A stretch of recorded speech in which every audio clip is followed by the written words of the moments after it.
Hello everybody, how are you doing? It is Saturday. I'm out in the garage for a little bit. I actually got out here yesterday for a little while, and I'm going to flip the camera around and show you what I did yesterday. Here is my original nib. And whenever I made this nib on the wood lathe out of acrylic, I decided to shorten the threads because that's just way too many threads. Yesterday, I went through my steps, step by step. Only thing I changed was I shortened the threaded portion of the nib, and take a look at that. It's beautifully centered. Looks good on that end. Let me see if I can find a ink cartridge. Yeah, here we go. I'll lay that down for a second. Look at that. I've got, whoa, get it focused for you. I've got a really nice fit there, and I'm going to put a spring in there, which I can adjust this back a little bit if it sticks out too far. I don't think it does. Let me get a grip on there. That's pushed all the way down in there. I don't think it sticks out too far, but you know, with an ink refill, or I'm sorry, with a spring, I can adjust the ink refill, and I'm really, really happy with that. But that was one off. I came out, and from start to finish yesterday, I made this nib, and I was super happy. I just followed my instructions, so it was incredibly repeatable. I'm happy about that.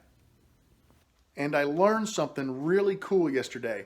I learned that on Amazon, you can buy Parker refills. Now, they're medium black, was the only ones I saw. They may have some others, but Parker refills that come with a spring. I think it was like a 6-pack of refills, and each one had its own spring on it.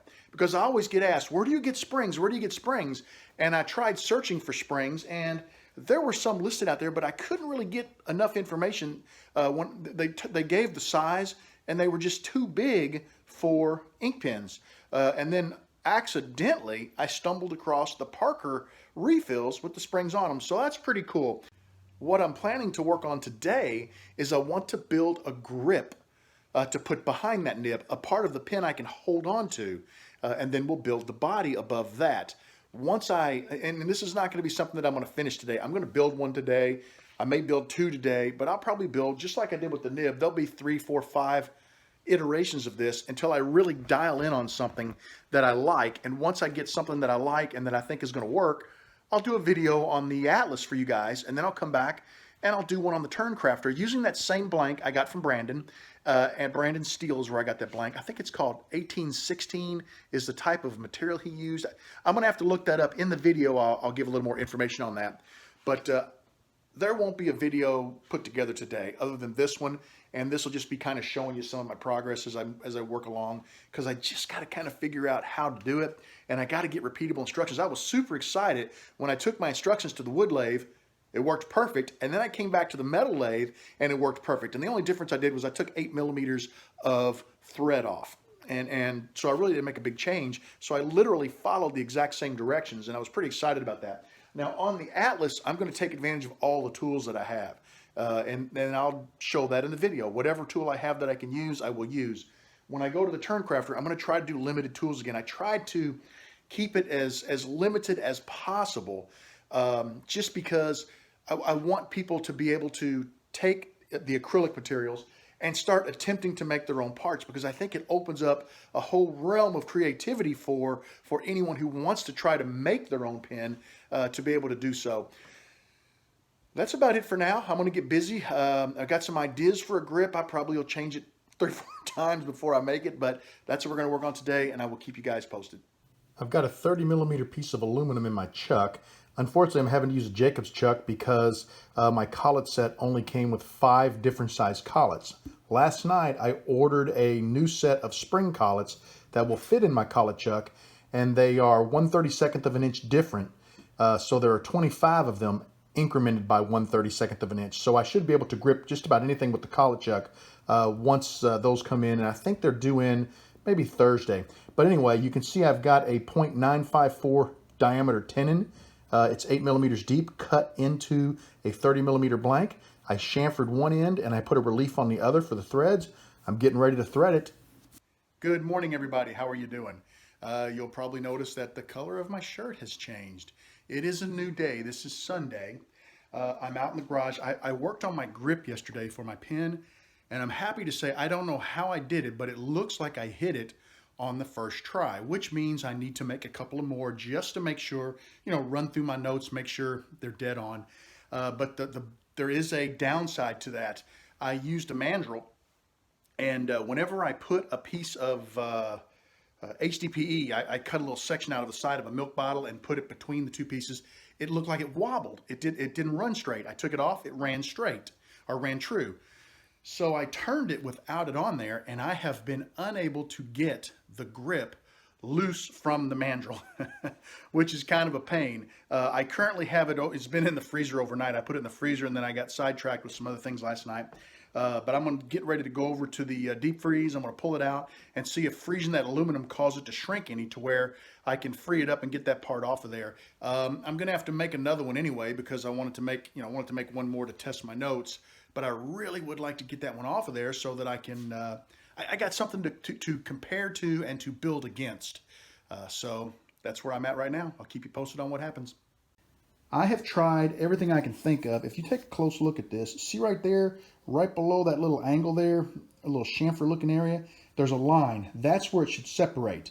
I left this entire piece in my deep freeze overnight.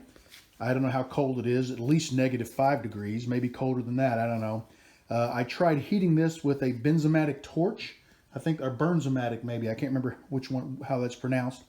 I grabbed it with these pliers, which are pin disassembly pliers, and I held the mandrel in those pliers, and that's how, see how it's kind of got the scratches and stuff from sliding inside of there.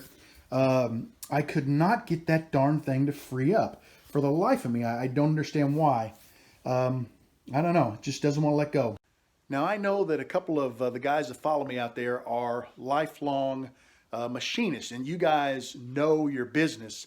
What I would like is I'd like to hear from the guys who are machinists.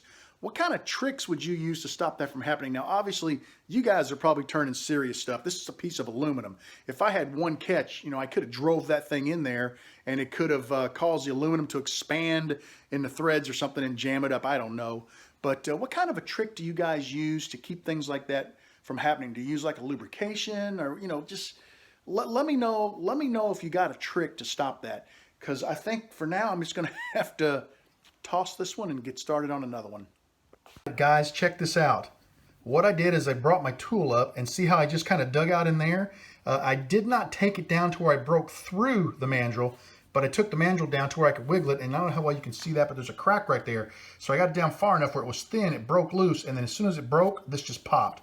And I was able to unthread it. So, and you can take a look at the grip and see that I did not damage the threads. I'm really happy about that. Let me put the nib, or the nib on here and see how that looks. Take a look at that. Is that not awesome? I'm super happy with it. I've got a great fit right here. You will notice right there I kind of boogered it up. I dropped the nib on the concrete, so a little disappointed about that. But this is nice. I mean, this is about where I hold a pen when I write. So that's comfortable. The body will start here, and there'll be some threads on the body to accept the cap. So I'm really happy with that. I'm going to see if I can put that back on the lathe and maybe hit that with a little sandpaper, some steel wool or something, maybe even a little polish, and kind of clean that up. But I could not be happier. I also need to make at least one more of these to verify my notes. But I'm really excited about how this is turning out. Just finished another one. Let's try the nib in there and see how it looks.